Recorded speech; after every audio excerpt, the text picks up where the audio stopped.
नमस्कार, आप देख रहे हैं अटल भारत टीवी न्यूज। आज हम लोग फिर एक बार विधानसभा चुनाव का क्षेत्र का दौरा करने के लिए क्षेत्र में निकले हुए हैं। आज हम लोग अभी राजमहल विधानसभा क्षेत्र का दौरा कर रहे हैं। आज आपको मालूम होगा कि झारखंड में विधानसभा चुनाव जल्द ही होने वाला है और इसका ऑफिशियल घोषणा अभी तक नहीं हुआ है, लेकिन लोगों का कयास लगाया जा रहा है कि अक्टूबर के फर्स्ट वीक तक झारखंड में विधानसभा चुनाव की घोषणा हो जाएगी और जल्द ही इसका चुनाव होगा और हमारे झारखंड में नई सरकार बनेगी। अभी इसी बीच आज देश के गृह मंत्री अमित शाह जी के द्वारा पूरे झारखंड के लिए परिवर्तन यात्रा का शुभारंभ किया गया भोगनाडीह से। भोगनाडीह एक ऐसा क्षेत्र है जहां से फूल की क्रांति की शुरुआत हुई थी। सिद्धो कान्हू के प्रतिमा पर उन्होंने माल्यार्पण कर परिवर्तन यात्रा का शुभारंभ किया। आप विधानसभा चुनाव का आगाज किए। आज इसी चुनावी दौरा का बात करने के लिए आज हमारे साथ में भाजपा के नेता अमित सिंह जी हमारे साथ हैं। आज इनसे हम जानेंगे कि झारखंड में जो विधानसभा चुनाव होना है इसमें उनकी क्या तैयारी है और भाजपा कितना दमखम दिखा सकती है और कितने विधानसभा सीटों में अपना वो जीत दर्ज कर पाएगी। पहले अमित जी, आपका हमारे चैनल में बहुत बहुत स्वागत है। आपका भी स्वागत है। तो अमित जी, आप ये बताइए कि झारखंड में विधानसभा का चुनाव को भी ऐलान नहीं हुआ है, लेकिन भाजपा ने अपनी कमर को कस चुकी है और परिवर्तन यात्रा का उन्होंने शुभारंभ किया है अमित शाह जी के द्वारा। तो इन्हें क्या लगता है कि परिवर्तन यात्रा का जो शुभारंभ हुआ है इससे झारखंड में भाजपा को लाभ मिलने वाला है? भारतीय जनता पार्टी को पूर्णतः लाभ मिलने जा रहा है। झारखंड की आम जनमानस भारतीय जनता पार्टी के साथ है।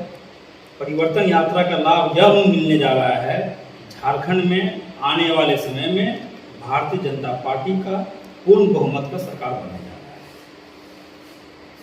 तो अमित जी, आप ये बताइए कि इस बार जो विधानसभा चुनाव होना है भाजपा के पास में आखिर क्या मुद्दा है? किन किन मुद्दों को लेकर वो चुनाव लड़ेगी?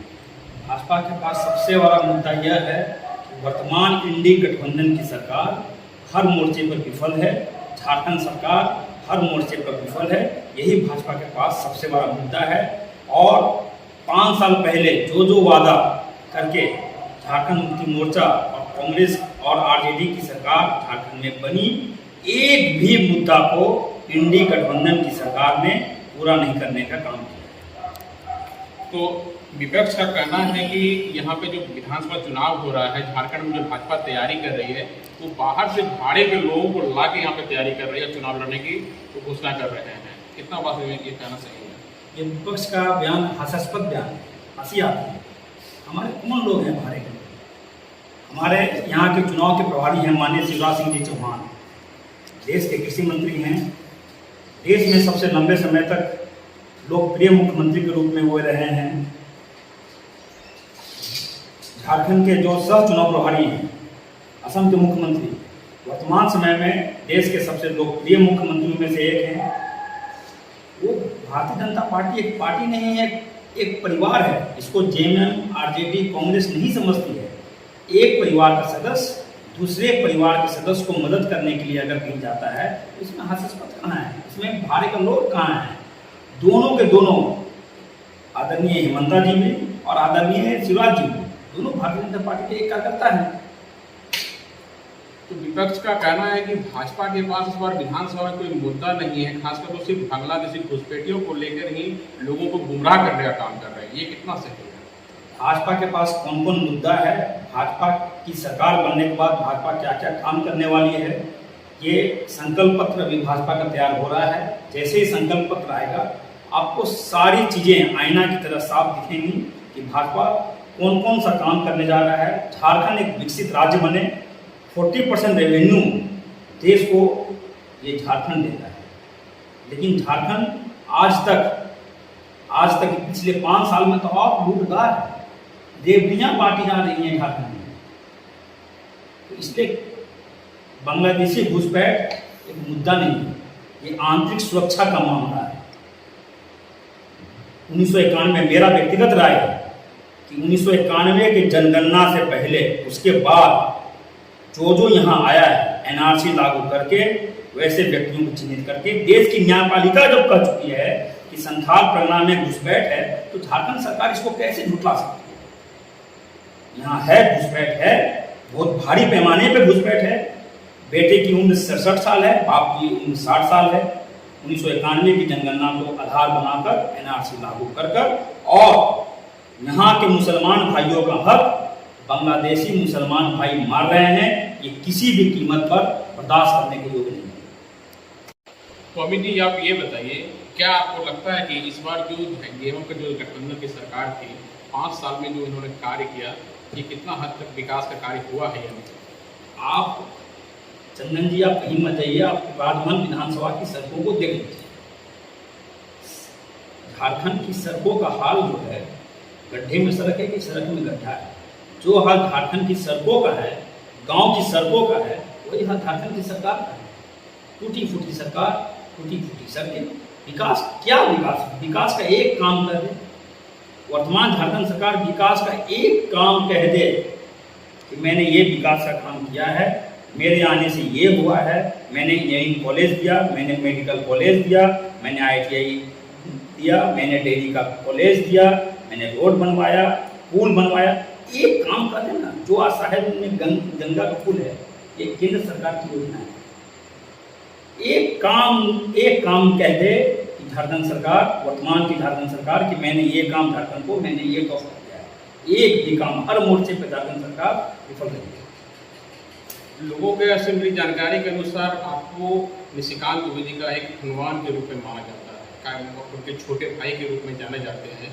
तो क्या लगता है कि गोड्डा में जिस तरह से उन्होंने विकास किया, वैसा विकास राजभवन विधानसभा में क्यों नहीं हुआ? बेशक उनका मैं छोटा भाई हूँ, वे मेरे बड़े भाई हैं, मेरे नेता हैं, मार्गदर्शक हैं। गोड्डा लोकसभा में जो विकास की गंगा बही है, वही गंगा यहाँ भी बहे, वही गंगा यहाँ भी बहती।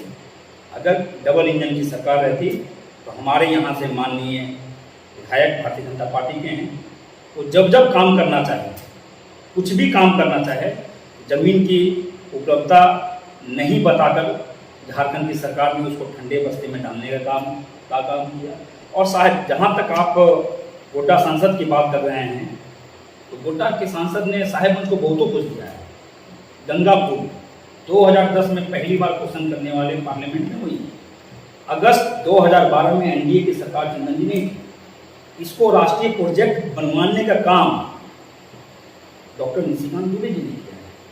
जैसे मोदी जी की सरकार 2014 में बनी, पुल का टेंडर हुआ, आज पुल बनने जा रहा है, और ये पुल बनते ही साहेबगंज का चौमुखी विकास होने लगेगा। सीधा नॉर्थ ईस्ट से, सीधा नेपाल, नॉर्थ ईस्ट, सब घंटों की दूरी रहेगी, सब घंटों की दूरी, 2 घंटा, 4 घंटा, 5 घंटा।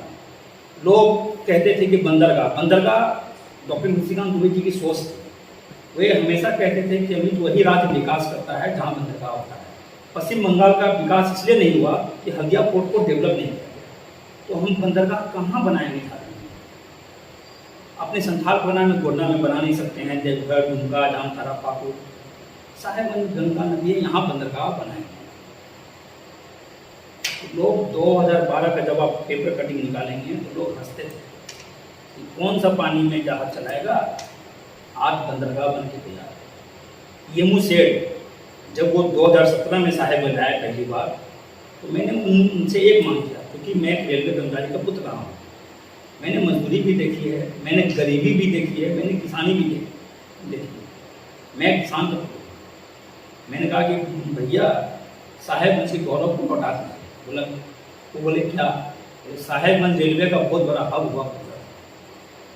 उन्होंने तत्काल कहा, ठीक दूसरे दिन के पेपर में आता है कि साहेबगंज में यूनियन शेड खुलने जा रहा है।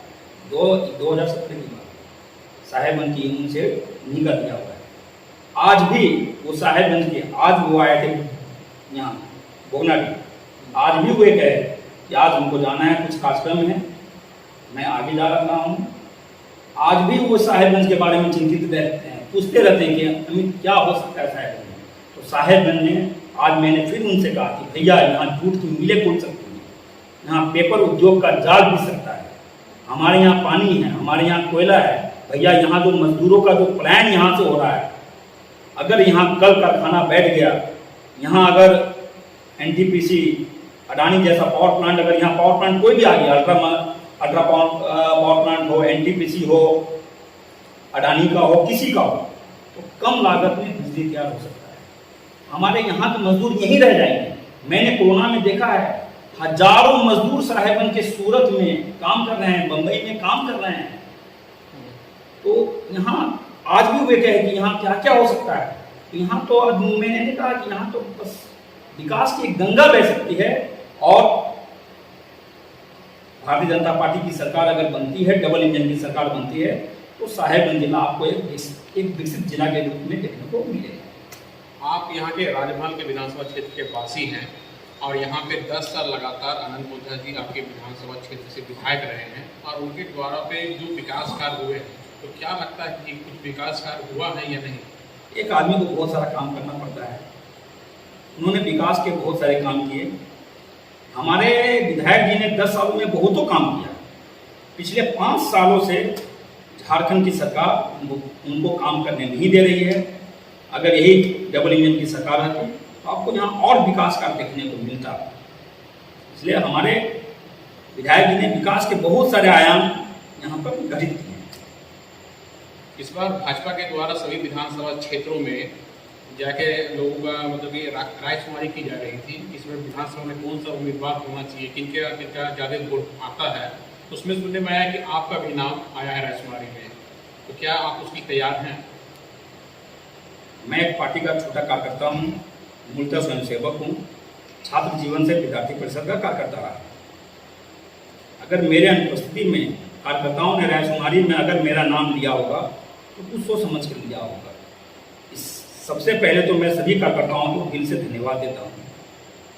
ऐसे पार्टी जो भी जिम्मेदारी देगी, एक मैं पार्टी का आम कार्यकर्ता हूँ, एक छोटा कार्यकर्ता हूँ, एक पार्टी का छोटा सिपाही हूँ, मैं उसको निभाने का काम करूँगा। और अगर पार्टी चुनाव लड़वाती है तो मैं सिर्फ और सिर्फ मेरी प्राथमिकता होगी विकास।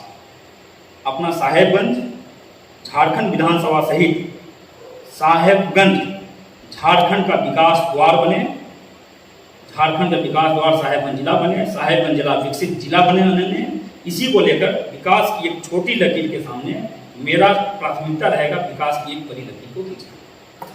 तो क्या इस बार आप पूरी तरह से ये मानने को तैयार है कि झारखंड में जो विधानसभा होने जा रही है, भाजपा का सभी विधानसभा सीटों में अच्छा कंफर्म होगा, सभी विधानसभा में जीत दर्ज होगा? मैंने पहले ही कहा है कि भारतीय जनता पार्टी पूर्ण बहुमत की सरकार बनाने जा रही है और जितने भी जो झारखंड नामधारी दल हैं उनका नामो निशान मिटने जा रहा है।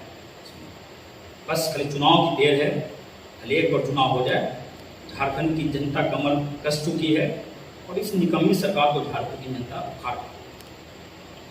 तो अभी आप अमित जी से सुन रहे थे भाजपा की तैयारी के बारे में। उनका कहना है कि विधानसभा चुनाव में इनकी तैयारी पूरी है। भाजपा पूरे दमखम के साथ विधानसभा चुनाव लड़ने जा रही है। आज अमित शाह जी के द्वारा यहाँ पे परिवर्तन यात्रा का शुभारंभ किया गया है। जरूर इसमें हो सकता है कि इस बार भाजपा झारखंड में आपका परिवर्तन देखने को मिल सकता है। ये अमित जी का कहना है, आज जरूर देखने को मिलेगा। तो आज हमारे साथ अमित जी थे।